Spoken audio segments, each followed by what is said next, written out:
Estamos en comunicación con Francisco Leone, presidente del CUCAIBA, el Centro Único Coordinador de Ablación e Implante de la Provincia de Buenos Aires. ¿Qué tal, Francisco? Acá Elías te saluda. Elías, un gusto de recibir su llamada y también aprovecho para saludar a su audiencia. Gracias, el gusto nuestro. Francisco, bueno, en este dicho de Milei, de que hay 7.000 personas esperando un trasplante y 300.000 potenciales donantes, él hace mención a que cualquier persona fallecida podría ser un donante de órganos, ¿no? Digo, y esto lo han desmentido, ¿no es así?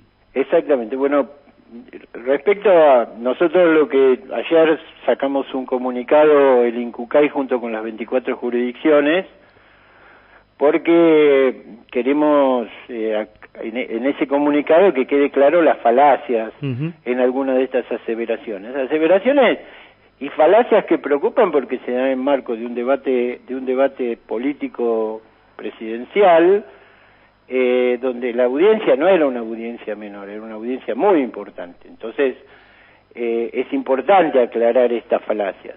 Y las falacias son varias, y yo me voy a tomar un minuto para tratar de ver alguna de ellas. Dale, sí. Una es, primero no son 7.000, sino que son cerca de 10.000 los pacientes. Seguramente el legislador leyó solamente los que tienen necesidad o que están en lista de espera para un órgano, pero también están los de tejido, con lo cual en el país tenemos cerca de 10.000 y en la provincia de Buenos Aires tenemos la mitad, exactamente alrededor de 5.000 pacientes. Con lo cual esta es una primera cuestión. La segunda cuestión que plantea, que no está mal desde el punto de vista del número que hay, en la Argentina fallecen entre 300.000 y 350.000 pacientes. Ahora, para donantes de órganos, es una falacia que hay 300.000, porque para poder hacer una ablación o para poder procurar un órgano, el paciente tiene que estar internado en una institución de salud y en general en una unidad de cuidados intensivos, y estos pacientes están ventilados, o sea, cuando se hace el diagnóstico de muerte son pacientes ventilados, que en general tienen algún daño neurológico, y son los pacientes que son los que pueden ser potenciales donantes. Con lo cual, cuando uno mira ese grupo, el número se reduce al 1%, son 3.000 pacientes los que serían los potenciales donantes del total de esa mortalidad. Con lo cual, claro. Entonces, porque una cosa es decir 300.000, decir, uy, ¿qué están haciendo si hay 300.000 potenciales? Y otra cosa es que hay 3.000. Ahora, si a usted me preguntan si nosotros, los que estamos en esta actividad, estamos satisfechos con la procuración, de ninguna manera. ¿Por qué no estamos satisfechos? Y porque hay pacientes, tenemos 10.000 pacientes en lista de espera. Claro, sí. Entonces nosotros queremos mejorar, sobre la base de esos 3.000, queremos mejorar la procuración de órganos sin tejido. Esto por un lado. Y por otro lado también manifestar que parece que dicho así, y en algún momento se pensaba que si el mercado actuaba lo iba a hacer mejor, plantear la complejidad que tiene el sistema, porque cada operativo de procuración mueve nosotros hablamos del sistema de procuración y trasplante, entre la procuración del órgano y el implante se mueven alrededor de 100 personas. Claro. Con una logística muy importante que nosotros, en este caso la provincia de Buenos Aires, el CUCAIBA, que es una provincia enorme, tenemos una infraestructura de logística, porque nosotros tenemos además, entre instituciones públicas provinciales, que hay cerca de 80, más las municipales, más las privadas, tenemos más de 100 instituciones y recorremos toda la provincia en busca de estos potenciales donantes. Claro. Sí.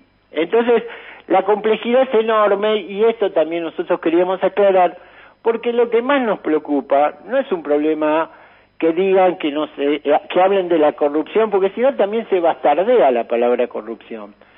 Entonces, si existe, todo es corrupción, claro, un legislador que haga las denuncias correspondientes, no puede hablar de un montón de corrupción. Ahora, Francisco, Milei dio a entender como que no funcionaba el sistema. ¿Cómo es cómo pasa, digamos, un paciente fallecido al cual, bueno, es potable, digamos, que pueda donar el órgano, ¿cómo llega a una persona que lo está necesitando? Bien. El procedimiento, por eso nosotros llamamos procedimiento del sistema de procuración y trasplante. Nosotros tenemos pacientes que cuando tienen una indicación de trasplantes van a un equipo de trasplante, que puede ser en la provincia de Buenos Aires o en otra provincia, llegan con la orden de su profesional que le indicó un trasplante y se hace lo que se llama evaluación pretrasplante. Los entes que pueden, tanto los que procuran como los que trasplantan, están fiscalizados y habilitados, en el caso nuestro de la provincia de Buenos Aires, por el Cucaiba. Nosotros además tenemos poder de policía sanitaria, o sea, no cualquiera puede hacer un trasplante, no cualquiera puede ablacionar, sino que tiene que estar habilitado por un ente público, que somos en este caso nosotros. Por ley, ¿no? Estamos habilitados somos los que tenemos esa responsabilidad.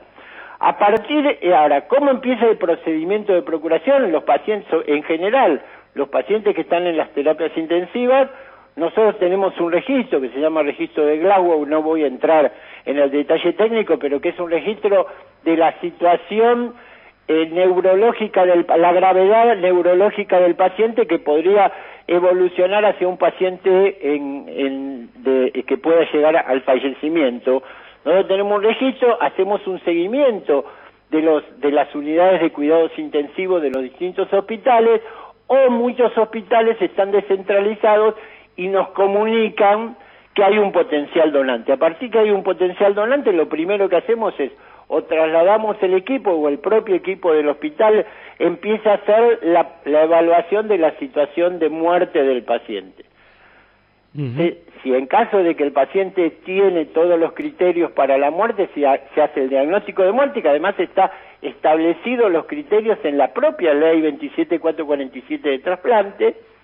Se hace el diagnóstico de muerte y a partir de que se hace el diagnóstico de muerte empieza el operativo de lo que nosotros llamamos de la ablación del órgano. ¿Qué es lo que es eso?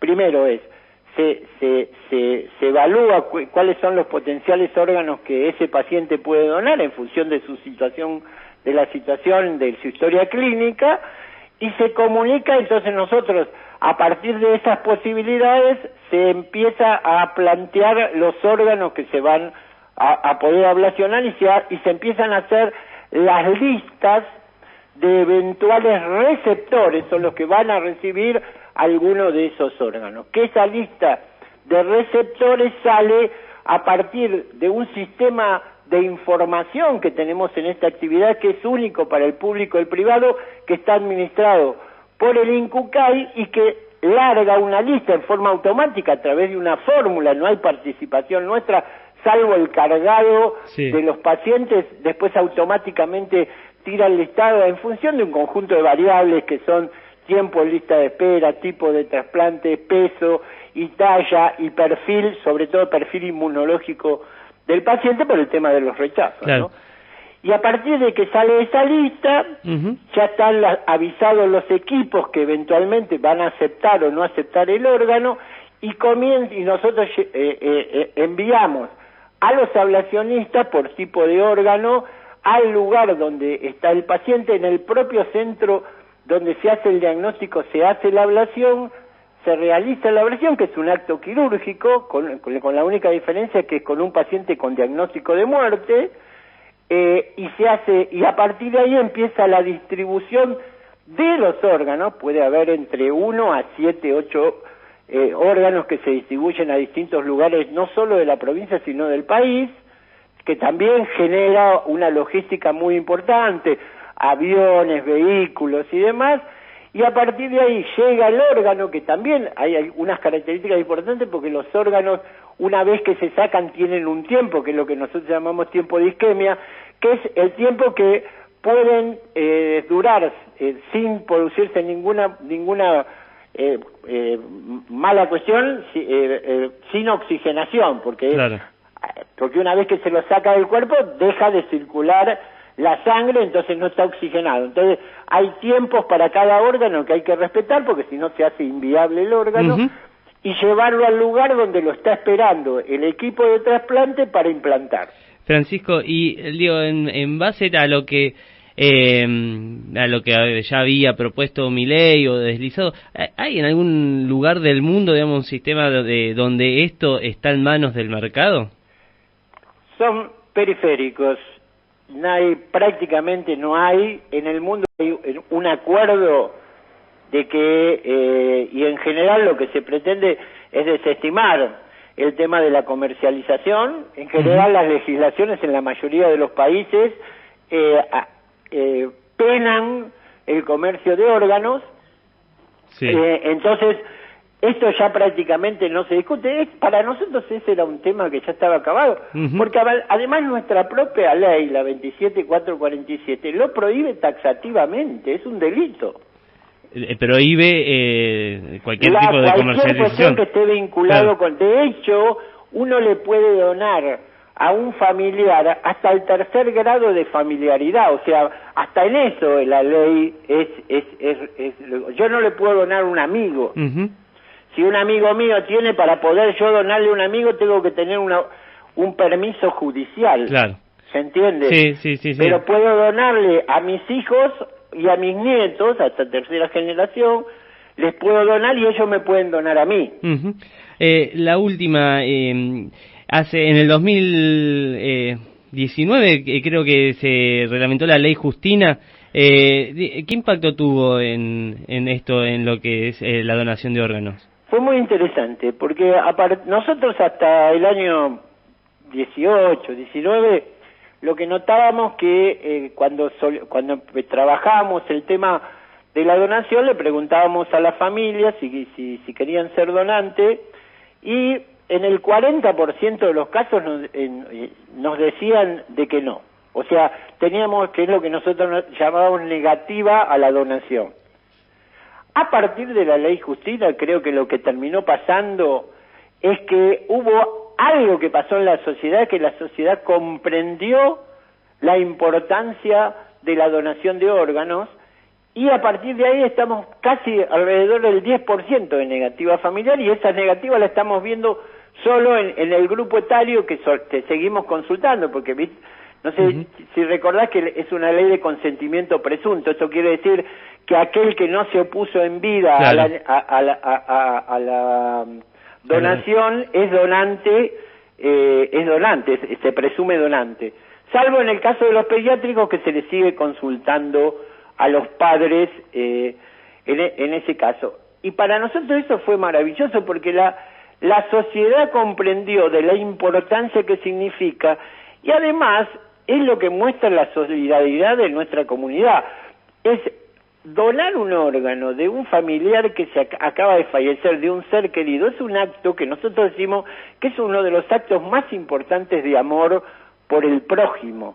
Que un prójimo quiere decir que hay un otro, y ese otro en el mayor momento del dolor reconoce y ofrece los órganos de su ser querido. A nosotros eso nos parece una cuestión maravillosa, por eso no queremos que se bastardee este tema, y queremos que haya mucho respeto por los 10.000 pacientes que están esperando un órgano, que son gente muy baqueteada, gente muy golpeada, que hay que ser muy respetuoso.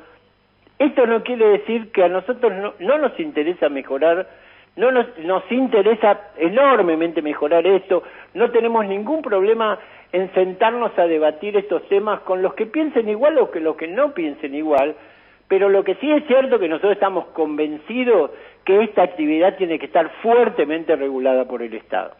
Francisco, queremos agradecerte este rato para Radio Estación Sur.